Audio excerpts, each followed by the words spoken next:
É com prazer que estou aproveitando essa oportunidade de conversar com vocês, futuras enfermeiras, futuros profissionais, no curso de graduação em enfermagem da FAM, e num momento muito importante para nós, enfermeiros e enfermagem, que nós estamos comemorando a Semana da Enfermagem, e a Semana da Enfermagem chama sempre a presença de Florence Nightingale, que justamente é no dia 12 de maio, né, de 1820, que nasce Florence Nightingale. E Florence nasceu onde hoje é Florença, na Itália, em 1820, e faleceu aí em Londres em 1910. Então, Florence viveu 90 anos. E ela tem uma história muito interessante para nós, porque Florence é de 1820, era uma sociedade onde as mulheres eram destinadas ao casamento, a criar filhos e cuidar dos bens da casa, enfim. E Florence era de uma família que estava muito bem economicamente, mas ela não foi muito chamada para essa atividade mais do lar, e ela desde cedo se interessou para cuidar de pessoas, de cuidar. E ela começou a frequentar, já com seus 20 anos, ela começou a frequentar hospitais, que eram hospitais como na época, né, onde estavam lá os doentes, e ela ia e observava o que estava acontecendo com eles, e com muito interesse em como cuidar desses pacientes. Mas, quando Florence teve a grande oportunidade dela desenvolver essa aptidão, foi já na Guerra da Crimeia, onde os soldados, os feridos eram levados, muitos em estado grave, e ela foi para, então, se dedicar a cuidar desses pacientes. E aí tem também a história, então, que traz da lâmpada, né, que ela diz mesmo que a noite eram os momentos mais difíceis e que ela ia à noite visitar os pacientes porque sentia que era o momento que eles mais precisavam de atenção e de cuidados. E até hoje nós temos na enfermagem a passagem da lâmpada de Florence Nightingale, o que já chama a atenção, né, da Florence, que nessa oportunidade a Florence traz elementos que até hoje, principalmente hoje com a pandemia, nós estamos discutindo. Ela chama atenção para a parte de higiene, tanto do paciente como do cuidador, como de tudo o que cercava a assistência do paciente. E aí ela chama muito atenção para a lavagem das mãos, do cuidado da higiene do paciente e cuidado da higiene dos objetos que eram manipulados. Que hoje nós temos isso assim como uma chamada de atenção muito séria, né? Então, ela já percebe a importância e ela diz que o ambiente do hospital, ela já mostra que o ambiente do hospital é fator determinante da cura, do restabelecimento ou não do paciente. Outro ponto importante que a Florence também já inicia é que a Florence era muito curiosa e ela gostava muito de números. E ela começa a chamar a atenção e a registrar quantos pacientes estavam internados, quantos estavam em reabilitação, quantos estavam em processo de piora, e ela ia numerando e estabelecendo ela foi a primeira na história que mostra estatística ligada à assistência e dando elementos para mostrar e avaliar como a assistência estava sendo prestada. Então, a Florence tem assim uma importância muito grande nisso tudo, e é a Florence também que em 1860 cria a primeira escola de enfermagem para formar enfermeiros, ou seja, começar a capacitação de pessoas, no caso enfermeiras, para cuidar dos pacientes, mediante toda essa vivência que Florence teve em todo esse período. Né?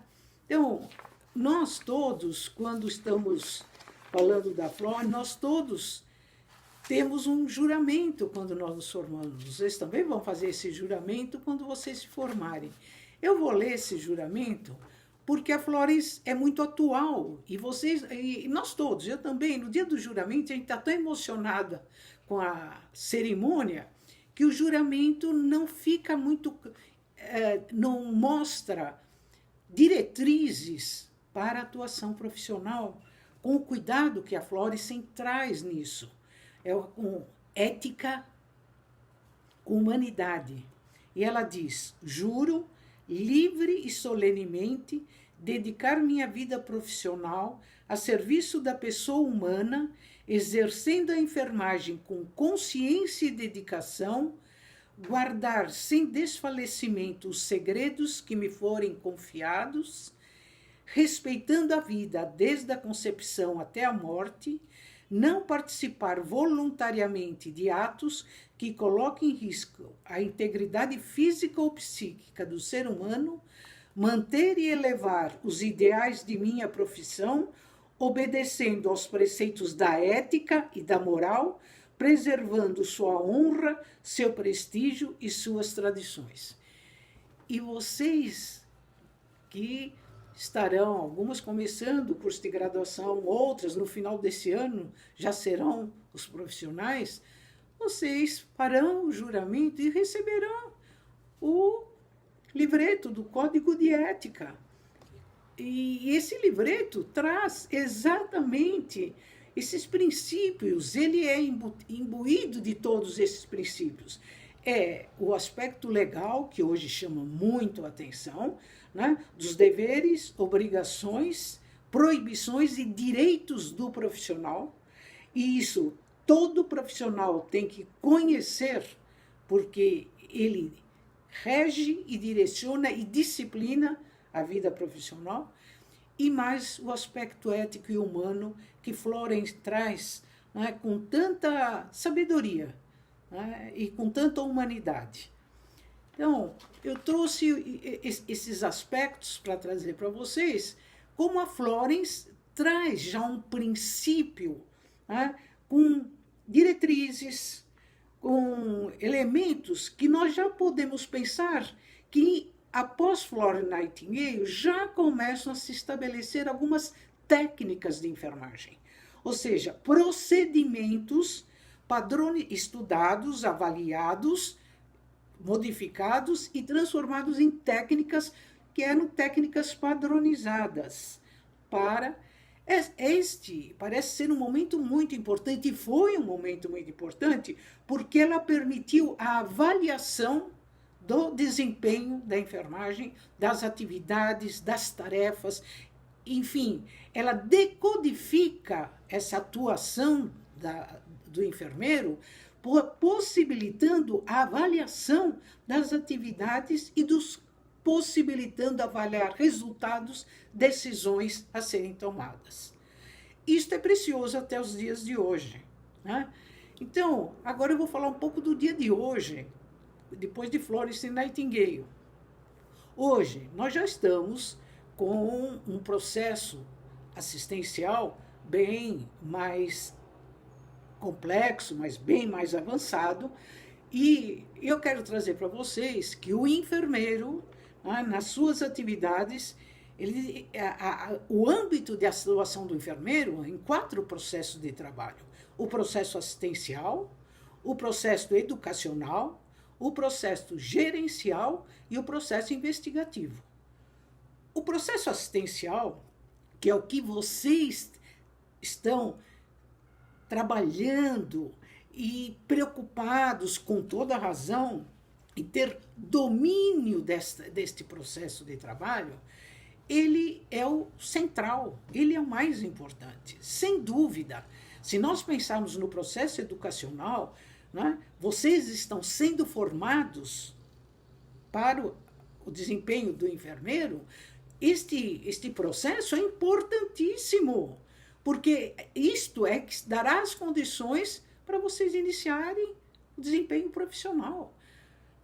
Então, este desempenho, no processo educacional, ele não é só educacional. O processo educacional é também, depois, a capacitação contínua do profissional. Não é só a formação, no graduação, do técnico no seu momento, na escola, não. É a formação e a continuidade. E mais, o processo educacional é educação em saúde ou educação e saúde. É quando nós orientamos o paciente, o familiar, nós orientamos a mãe que cuida do seu filho. Quando nós fazemos orientação à saúde de grupos como de hipertensos, diabéticos. Então, o processo educacional ele é bastante amplo. Me chama a atenção que no processo assistencial, felizmente, nós temos hoje a sistematização da assistência de enfermagem, onde nós fazemos o diagnóstico, onde nós acompanhamos a evolução do paciente, dos pacientes, e isto tem sido muito importante, porque nós só podemos mudar algo que nós avaliamos e podemos, assim, fazer as mudanças de acordo com esta avaliação, que não atende à proposta daquilo que nós estamos esperando no final. Então, a sistematização, que é uma metodologia, ela dá essa oportunidade para nós, o que tem sido um avanço muito grande. Hoje nós temos protocolos assistenciais importantes e continuamos desenvolvendo, nós temos muitos elementos, indicadores de qualidade de assistência, úlcera por pressão, queda, tudo isso ligado ao processo assistencial. No processo educacional, nós também vamos caminhando e bem, né? Com as nossas propostas assistenciais, com a capacitação do pessoal, vocês que estão fazendo graduação, à medida que vocês começarem a atuar na vida profissional, vocês vão fazer sua especialização, o seu mestrado, o seu doutorado, o pós-doutorado, enfim, tudo isso tem que ser pensado e cada profissional e cada instituição que agrega esses profissionais tem que pensar em políticas de desenvolvimento de recursos humanos. O outro processo é o gerencial. Enfermeiros é que desenvolvem muito, na sua prática, elementos do processo gerencial. E a responsabilidade do enfermeiro é muito grande, porque compete ao enfermeiro a coordenação do trabalho da equipe de enfermagem e a capacitação a avaliação e capacitação desses elementos. Não é só a educação, o serviço de educação permanente, não. Todo enfermeiro é responsável pela coordenação e capacitação do pessoal onde estiver atuando.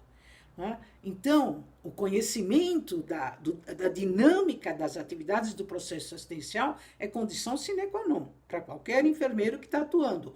Mas o conhecimento das atividades que competem aos demais profissionais e orientá-los e ajudá-los na capacitação e no desenvolvimento de suas atividades também compete ao enfermeiro. E mais, o enfermeiro coordena também a atividade multiprofissional, porque é o enfermeiro que está próximo ao paciente é que chama o fisioterapeuta, chama o médico, ele que coordena, e isso hoje é muito claro, a equipe multiprofissional em qualquer instituição. Desde a atenção básica até na terapia intensiva. Eu quero mostrar e alertar um pouco mais para o último processo de trabalho do enfermeiro, que é o investigativo, que é o processo de pesquisa. Né? Nós hoje vivemos, como vocês estão vendo na pandemia, como os números, as estatísticas, elas são orientadoras, os resultados são orientadores de novas decisões e novas diretrizes. No dia a dia, isto também é verdadeiro. No cuidado dos pacientes, nós temos o registro no prontuário, seja prontuário eletrônico ou não, nós temos lá o registro que é algo muito importante e que existem falhas importantes que têm prejudicado tanto a assistência quanto o desempenho dos profissionais e a avaliação dos profissionais é quando fazem e não registram o que foi feito. Então, os registros são importantíssimos para nós podermos trabalhar com informações para decisões mais assertivas para o próprio paciente e para o desempenho do profissional. Mas o que nós temos ainda hoje é que o processo investigativo não foi incorporado pelo enfermeiro no processo assistencial. Ele continua sendo, como vocês provavelmente farão, um trabalho, um TCC, um trabalho de conclusão de curso, que será uma pesquisa. E ele fica muito sendo apropriado só em cursos de especialização, de mestrado, de doutorado, o que não é incorporado no processo assistencial. E para onde nós temos que olhar para frente. O processo investigativo tem que ser incorporado no processo, no dia a dia, no processo assistencial. E cabe ao enfermeiro conhecer metodologias de pesquisa como conheceu a SAI, o Sistema de Assistência de Enfermagem, que havia muita resistência por parte do enfermeiro, até que ele incorporou esse conhecimento. Metodologias são métodos, e é um instrumental. Mas só que o enfermeiro tem que se apropriar desse instrumental para trabalhar junto com a sua equipe de enfermagem uma proposta de pesquisa junto com assistência. Ou seja, se nós estamos acompanhando o paciente com uma úlcera por pressão, o auxiliar que está cuidando, ele vai anotar no registro, no prontuário do paciente, o que ele fez de cuidado. E vai também levantar para uma proposta que foi feita pelo enfermeiro para todo o seu grupo, para o registro numa proposta de pesquisa. O técnico a mesma coisa, e o enfermeiro é que vai estabelecer, junto com o seu grupo, quais são o que seria um ponto para início no seu grupo, para começar uma pesquisa e todos cooperando com essa pesquisa, né? Isso, gente, é muito importante, porque o profissional, isso dá um empoderamento de cada um. Ele assume o seu trabalho de uma forma reflexiva, com mais conhecimento, porque isto traz conhecimento para o que ele está fazendo. E é o que hoje nós aliamos este fazer ao conhecimento científico como algo único, e não a teoria, conceitos e a prática desvinculada. Nós temos que, e isso hoje é o que eu penso como uma proposta de avançar no processo assistencial, que se dá simultaneamente com o desenvolvimento de cada um dos profissionais, e cabe ao enfermeiro coordenar isso, e para mim o enfermeiro vai coordenar à medida que ele conhece e trabalha junto com o grupo, um instrumento, um método de como nós vamos fazer essa pesquisa. Então, a capacitação se dá espontaneamente e a avaliação é coletiva. Não é deste ou daquele profissional, não é do técnico. Existe a avaliação individual, mas o resultado do trabalho, a avaliação é coletiva. Isto eu quero trazer como proposta, embora pareça algo assim meio... Nossa, mas lógico que nós estamos falando nesse momento, que é um momento anômalo, que não é o cotidiano. Há dias onde os profissionais têm uma intensidade de trabalho muito grande, mas hoje o próprio Conselho Federal de Enfermagem estabeleceu o quantitativo e o qualitativo necessário no dimensionamento de pessoal de enfermagem nas instituições. O quanto significa isso? Isso é importantíssimo. Isso significa, e eu posso dizer para vocês, trabalhos de pesquisa de colegas que fizeram mestrado e doutorado. Então, eu quero trazer que o processo assistencial é o processo central. Se nós capacitamos os profissionais, é para esse processo. Se nós educamos a população, a sociedade em saúde, é para o processo assistencial. O processo gerencial, quando lutamos para recursos adequados para que a assistência aconteça, quando nós coordenamos o grupo na sua capacitação e na assistência, é o processo gerencial. Mas eu chamo a atenção para a capacitação no processo investigativo que é para onde nós temos que olhar e trabalhar um pouco mais com cuidado. E é isso que acho que eu teria que trazer para vocês como um momento de troca, porque eu estou sentindo aí os fluidos. Muito obrigada.